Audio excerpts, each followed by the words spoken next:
guys, welcome back to my channel. Today, I wanted to sit down and talk to you guys about daily habits to better yourself and potentially change your life.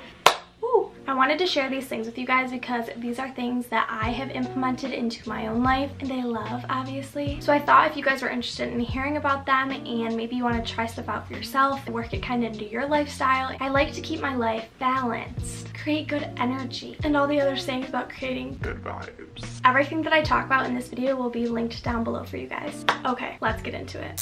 So the first thing that's made a huge difference in my life is having a very mindful morning routine and night routine. Now I want to use the term routine very loosely. They're more so habits that I do to balance myself, to feel good. I obviously don't do every single thing every single day, every single night, but so some things I do to have a very mindful morning and night. I love starting my day off with hot lemon water. Lemon water is filled with protein, potassium, vitamin B, vitamin C, antioxidants, and it really boosts your immune system to help you fight off viruses and sickness. And drinking it on an empty stomach in the morning helps to detoxify and cleanse your body and maintain your body's pH balance, which is great. Something I also really love to do in the morning, but also just throughout my day, is make smoothies. I like making green smoothies, and I have this peanut butter smoothie that I really like to make, and they just make me feel really good, especially in the morning. I usually crave my smoothies, so just play around with different smoothies and find things that you like. Find one that you find yummy and that you know that you will crave every morning. And listen, if I wake up in the morning and I want chocolate chip pancakes, I'm gonna have chocolate chip pancakes. But when I start my day out with smoothies and things like this that really make me feel good inside, it sets me up to have a very good day. And I'm just gonna feel better, you know? Something I also really love doing in the morning is journaling. It really just helps me organize all my chaotic and random thoughts. I definitely suggest doing this. You know, find a journal you love, find a pen that you love, and don't treat it like a chore. Don't treat it like a task that you have to get done throughout the day. Do it because you want to. Get excited about it, you know. My favorite thing about journaling is being able to look back at what I've wrote in the past, and that's really why I do it. It helps so much with just reflection and a personal growth. It makes a huge difference in my life, and I hope that it can help you. I love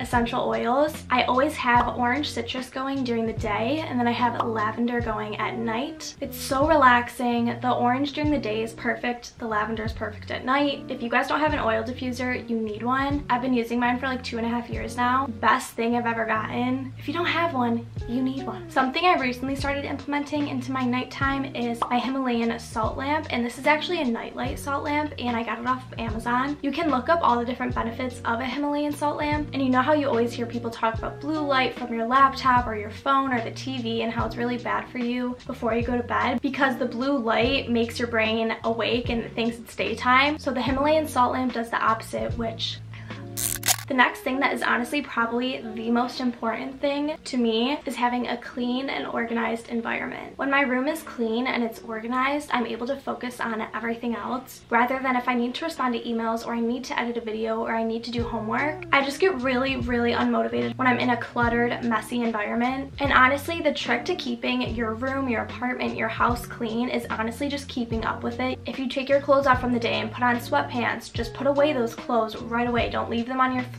If you're doing your makeup, put your makeup away after. Just stay on top of it, and then you won't have these big messes and disaster of a room to clean up. If I'm having an off day and my room is getting a little cluttered because I'm just really busy, before I go to bed, I have to clean my room. I don't know what it is. It's literally one of the most stressful things for me is when my room is a mess. I hate it. I also make my bed every single morning. If you're gonna take away one thing from this video, I want it to be to make your bed every morning. It will be your first accomplished task of the day. It sets you up and motivates you to get more tasks done and to be productive, get your day started. And let's say you have a shitty day, you know? At least when you come home to a nice clean room and a made bed that you made for yourself that morning. It's great.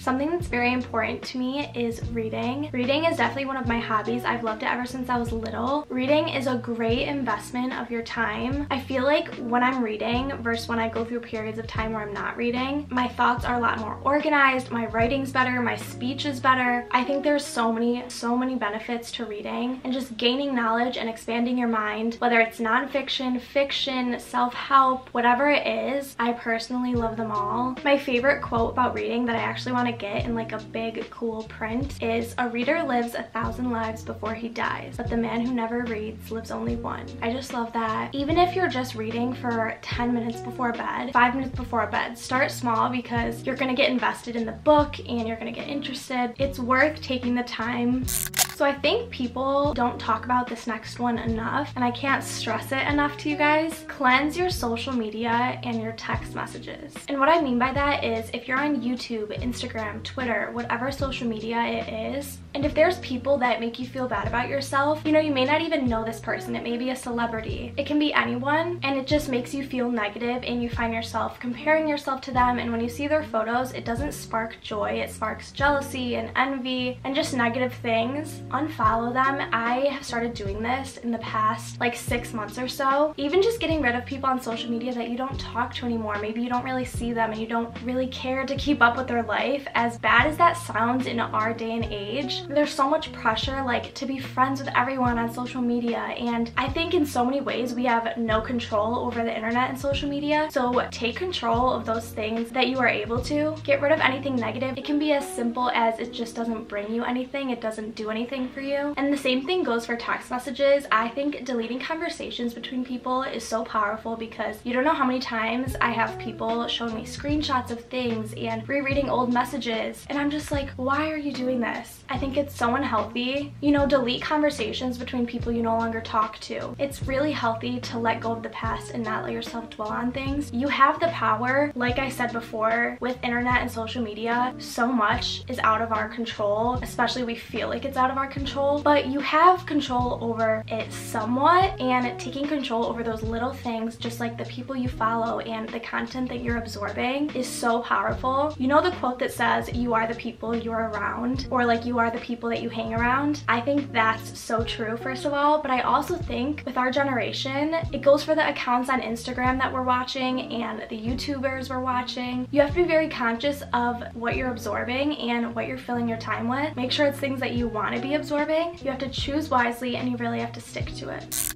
So those are just some of the things that I have incorporated into my lifestyle and have really had a positive impact on me. I hope you liked this video. I hope it was at least interesting to you. This may not have the same effect on you as it does on me. You know, we're all so different and unique, but I hope this at least motivated you to kind of reflect on your life. And if you didn't like some of the things that I do or wouldn't want to incorporate those in your life, I hope it at least sparked some interest of things that you would want to incorporate into your life, or it just made you think of something else that you wanted to start doing. I can do more of these videos if you guys would like. Once again, everything will be linked down below for you guys. I've been very active on my Instagram story lately, so definitely go follow me on there. Subscribe for more videos. Give this one a thumbs up if you guys liked it, and I will see you in my next video. Bye!